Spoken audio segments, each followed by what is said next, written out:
माहिर बैनुल-अक़वामी उमूर हुमा बकाई साहिबा ने हमें ज्वाइन किया, उनसे बात कर ले। हुमा साहिबा, आपको क्या लगता है पाकिस्तान की जानिब से जवाब के बाद क्या भारत की जानिब से दोबारा कोशिश की जाएगी?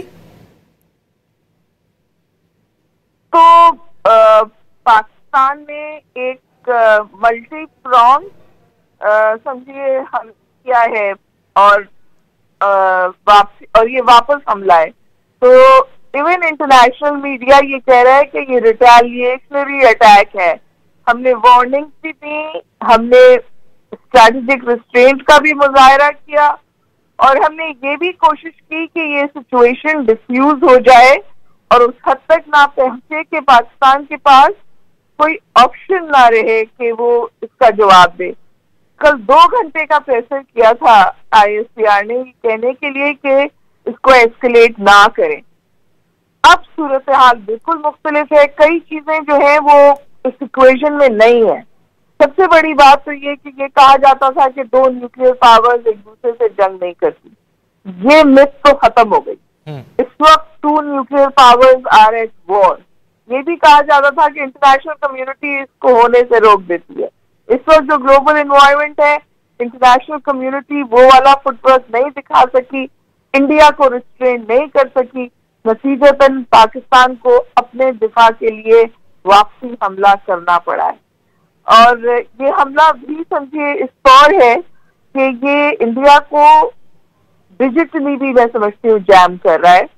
तो मल्टी प्रॉन्ग है, मल्टी पॉइंट है और मेरा ख्याल है कि पाकिस्तान ये करके रुकेगा and then once again the ball will be in the Indian court.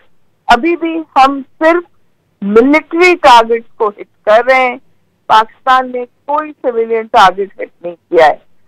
और अभी भी मैं समझती हूँ Pakistan is for a civilised war. It is war but Pakistan is for a civilized war. The ball once again is in the Indian court. The escalation that has happened so far is because India continues with provocation without a reason. बगैर वजह के India ने पाकिस्तान को continuously provoke किया है और अब पाकिस्तान के पास कोई ऑप्शन नहीं बची थी खुजाए इसके कि वो हिट बैक करे, रिटेलिएट करे। और जो नाम हमने दिया है अपने ऑपरेशन को वो सीसा पिलाई दीवार है। हम हैं सीसा पिलाई दीवार। हुमा बकाई साहिबा, अब अगर पाकिस्तान की जानिब से ये जो पाकिस्तान की जानिब से जवाब दिया गया है भारतीय जारियत का, उसके बाद अगर आलमी बिरादरी इस मामले में कूदती है और मुज़ाकरात का मामला चलता है तो पाकिस्तान की जानिब से कौन से ऐसे मुतालबात हैं जो कि रखने चाहिए भारत के सामने? मेरा ख्याल है कि ये डिस्कशन क़ब्ल वक्त है, लेकिन अभी तो फिल वक्त तो जंगबंदी होनी चाहिए जी, फिर ही नेगोशिएशंस होंगी। और जो नेगोशिएशंस होंगी उसमें तो मैं ये तवातुर के साथ कर रही हूँ कि ये जो इंडिया ने SOP बनाया हुआ है कि हर 2 साल बाद एक ड्रामा करता है, ये खत्म होना चाहिए। और most importantly Indus water treaty, Sindh तास मुआहदा जो उन्होंने अबायंस में डाला हुआ है, उसको बारे में हमें डेफिनेटली वहां रिवर्सल चाहिए, लेकिन सबसे पहले जंगबंदी। अच्छा हुमा बकाई साहिबा, अब आपको लगता है कि क्या आलमी बिरादरी इस तमाम तर पाकिस्तान की जानिब से दिफा जो जवाबी इकदाम उठाया गया है उसके बाद खामोश रह सकेगी? देखिए, जंग जो होती है उसमें प्रेडिक्टेबिलिटी नहीं होती।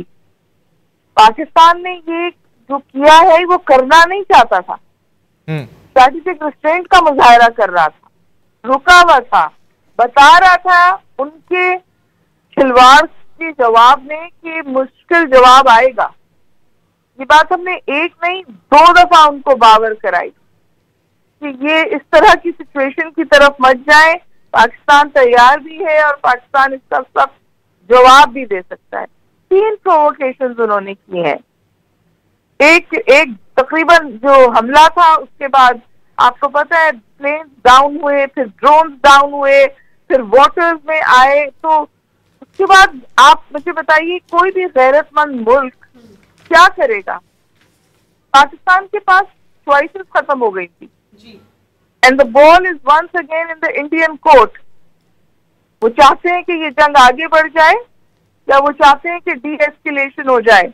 नहीं भूलिए, देयर आर 2 न्यूक्लियर पावर्स, नहीं भूलिए कि पाकिस्तान के पास राइट टू फर्स्ट यूज उसने कभी गिव अप नहीं किया है। और मुझे दुख होता है ये बात आज मीडिया पे करते हुए कि हम इसकी बात कर रहे हैं, लेकिन पाकिस्तान के पास राइट ऑफ फर्स्ट यूज है। आई होप जी आपने कहा कि सेंस प्रिवेल्स और इंडिया बैक ऑफ करे, क्योंकि उसने शुरुआत की है, पाकिस्तान ने सिर्फ जवाब दिया। बहुत बहुत शुक्रिया।